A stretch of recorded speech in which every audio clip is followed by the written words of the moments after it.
ये 13 दोष ऐसे हैं जिसके जीवन में होंगे तो उसको कभी शांति, कभी सुख, कभी ऐश्वर्य ये टिकेगा नहीं और दुर्गति निश्चित हो जाएगी। बहुत ध्यान से सुने। एक श्लोक में 6 दोष और दूसरे श्लोक में 7 दोष।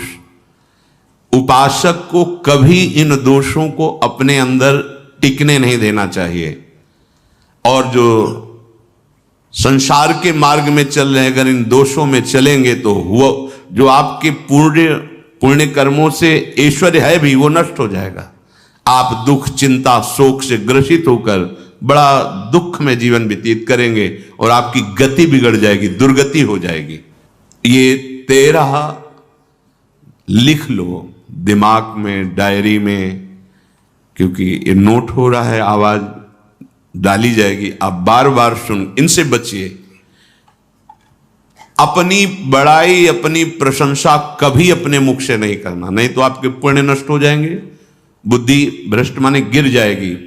अगर परमार्थ में चल रहे हैं तो भी, और व्यवहार में तो पुण्य नष्ट हो ही जाएंगे। बुद्धि गिरी हुई तभी ऐसी बात होती है। और यह दोष बहुतायत है, ये बहुत प्रभावशाली है। अपनी बड़ाई मारना, इसको देख लो, पकड़ो, सत्संग है। अपने मुख से कभी अपनी बड़ाई ना करना। अगर कोई अपने मुख से अपनी बड़ाई करता है तो उसके सुकृत नष्ट हो जाते हैं, बुद्धि भ्रष्ट माने गिर जाती, पतित हो जाती है, फिर निर्णय ठीक नहीं। अगर हमारा सारथी, हमारा ड्राइवर मूढ़ हो तो कहीं भी हमको गिरा देगा, तो वो बुद्धि भ्रष्ट मतलब गिर जाती है, निर्णय करने लायक नहीं रहती। अपनी प्रशंसा अपने मुख से करना। दूसरा, लोलुपता, ये वृत्ति नहीं होनी चाहिए। धर्म से चलेंगे, धर्म के द्वारा जो हमें प्राप्त होगा उसी से हम अपना भरण पोषण करेंगे। आपके बच्चे स्वस्थ होंगे, बुद्धिमान होंगे, परिवार में बहुत सुख और शांति होगी। भले दीपक की तरह जलो, बहुत काल तक रहेगी। लक्ष्मी जी भी आपके घर में बहुत काल, हम ये नहीं कहते कि बहुत नहीं, जितनी है बहुत सुख शांति से चलोगे।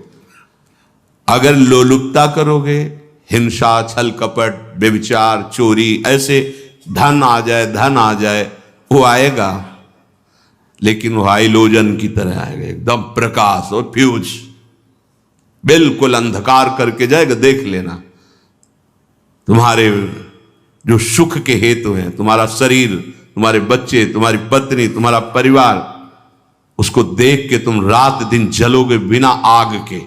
ऐसे उनके आचरण होंगे, ऐसे उनके अंग होंगे, ऐसे उनके दिमाग होंगे, ऐसा उनका व्यवहार होगा। ये लोलुपता अगर उपासक में या किसी में है तो उसको नष्ट कर देती है। सावधान।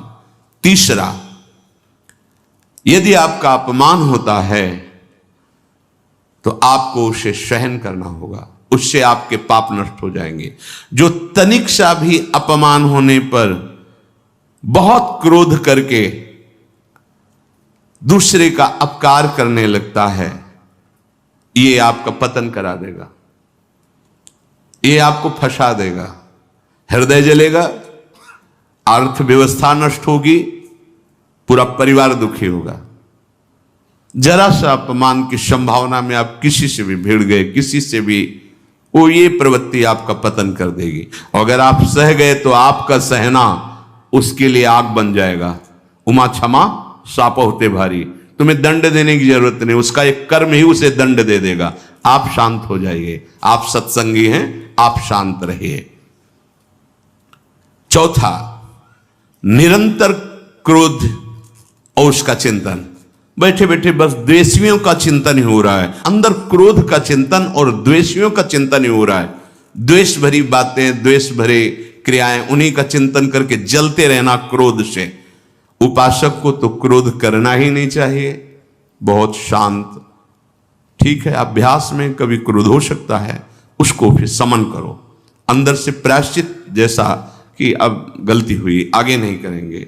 और व्यवहार में भी क्रोध को आप पीना सीखें।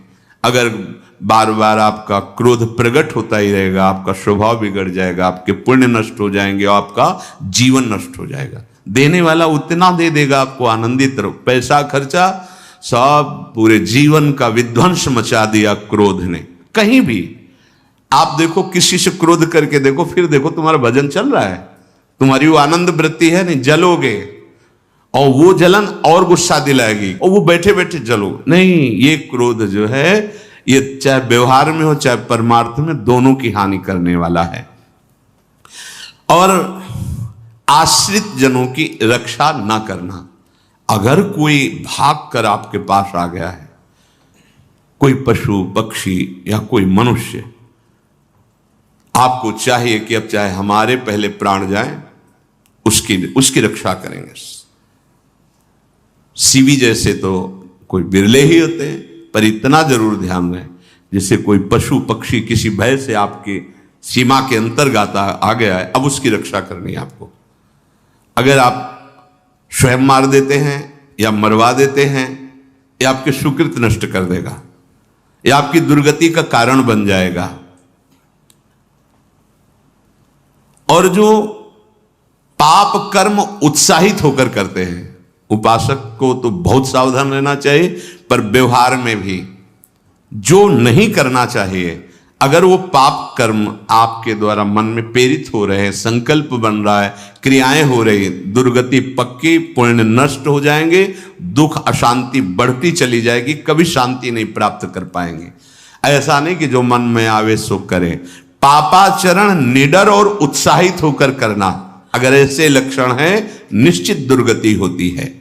ये 6, अपनी बहुत बड़ाई करने वाला अपने मुख से, लोलुपता, तनिक से अपमान में सहन ना करने वाला, निरंतर क्रोधी और आश्रित जनों की रक्षा न करने वाला, और निडर हर्षित होकर पाप कर्म करने वाला। दूसरे श्लोक में 7 है, 6 7। 1, संभोग का ही चिंतन करना, संभोग में ही मन लगाना, संभोग दूसरी स्त्रियों के साथ करने की भावना रखना, जीव नष्ट हो जाता है। ठीक है, धर्मयुक्त काम भगवान ने आदेश किया है, आपका पाणिग्रहण संस्कार हो गया है, संतानोत्पत्ति की भावना से कुछ पवित्र तिथियों का त्याग करते हुए चर्चा में हुई है। एक नियम है, एक आदेश है शास्त्र का। आप बहुत काम प्रवृत्ति वाले हैं तो प्रत्येक मास में जब माताएं बहनें पवित्र हो जाती मासिक धर्म से, तो जिनका पाणिग्रहण आपने किया, जो पत्नी स्वरूप हैं, वो ठीक है। वहां भी बार बार के लिए व्यभिचार प्रवृत्ति के लिए शास्त्र आदेश नहीं करता, संयम पूर्वक, और उसका चिंतन नहीं करना। पाणिग्रहण संस्कार है, घर में विराजमान है, एक संयम एक नियम के अनुसार उसका चिंतन तो फिर भ्रष्ट कर देगा। चिंतन प्रभु का करना है, चिंतन प्रभु की सेवा जो आपके कर्तव्य, इसके चिंतन से बचो। घातक है, बहुत बड़ा जहर है, अगर विषय चिंतन होने लगा तो मरोगे, जिंदा जलोगे, दुर्गति भी होगी। ये अंदर की जो आग है ना, कामाग्नि, ये इतनी बढ़ती चली जाएगी, तुम्हारे होश खराब हो जाएंगे कि मुझे क्या करना चाहिए क्या नहीं करना चाहिए। कोवा मदांधो मदना तुरोवा, अंधा हो जाएगा, नहीं दिखाई देगा अनुजा तनुजा क्या है कौन है, कुछ नहीं, भ्रष्ट बुद्धि। संभोग का चिंतन नहीं। धर्मयुक्त काम आदेश है शास्त्र में। यदि आप प्रवृत्ति मार्ग में हैं तो अपनी पत्नी को जो पाणिग्रहण स्वीकार किया है, वहां भी पवित्र तिथियों का त्याग करते हुए, एकादशी है, रामनवमी है, नव दुर्गा है, जन्माष्टमी है, राधाष्टमी, जो पवित्र तिथियों का त्याग करते हुए, और ऐसे जो मर्यादाएं हैं उसके अनुसार, और कहीं पराई स्त्री के साथ संभोग की बात, निश्चित दुर्गति पक्की है। ऐसे ही माताओं के लिए है, स्त्री शरीर के लिए है। यदि वो ऐसी गलत चेष्टा, तो पतिवंचक परपति रति करही, रौरव नरक कल्प सत परही। ये भोग चिंतन से बचने की चेष्टा कीजिए तो क्रिया से अपने आप बच जाएंगे। विषमता रखने वाला,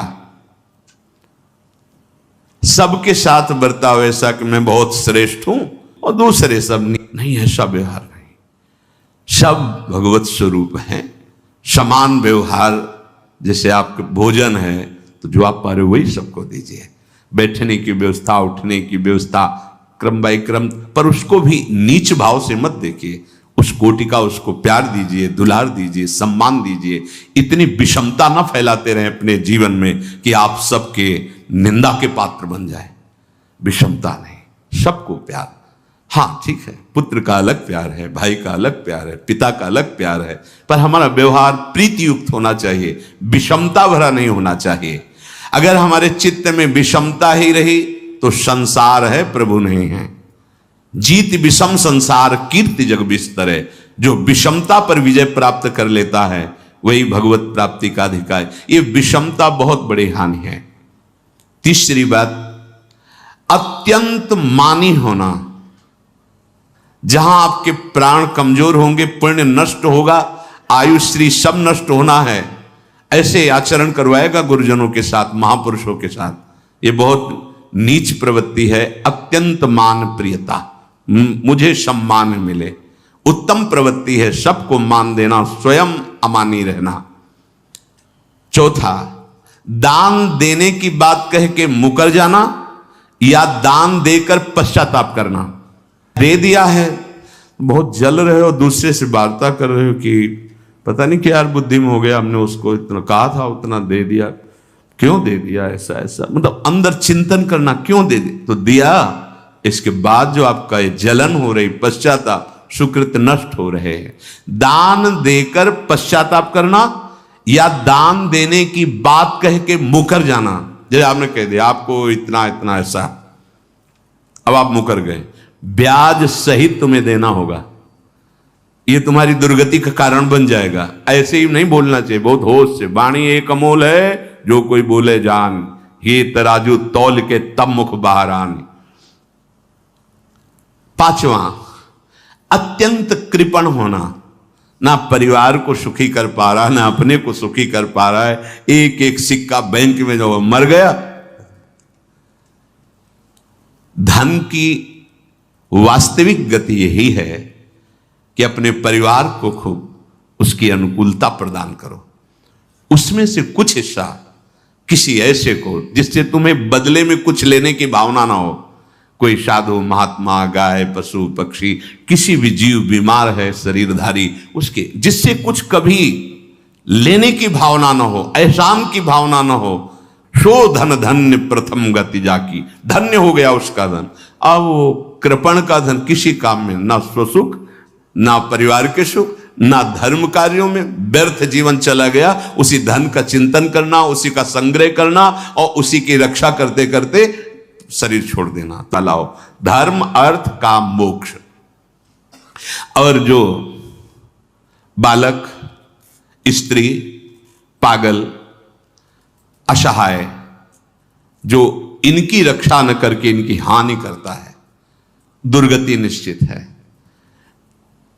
माना आपकी पत्नी है, उसका स्वभाव बिगड़ा हुआ है, क्रोधी है, कटु वचन बोल, लेकिन आपके ही प्रारब्ध के लिए, माना आपका पति ऐसा स्वभाव वाला है, पर आपके ही प्रारब्ध से तो संयोग बना है आकर, अब इसका निर्वाह कर ले जाओ तो पवित्र हो जाओगे दोनों।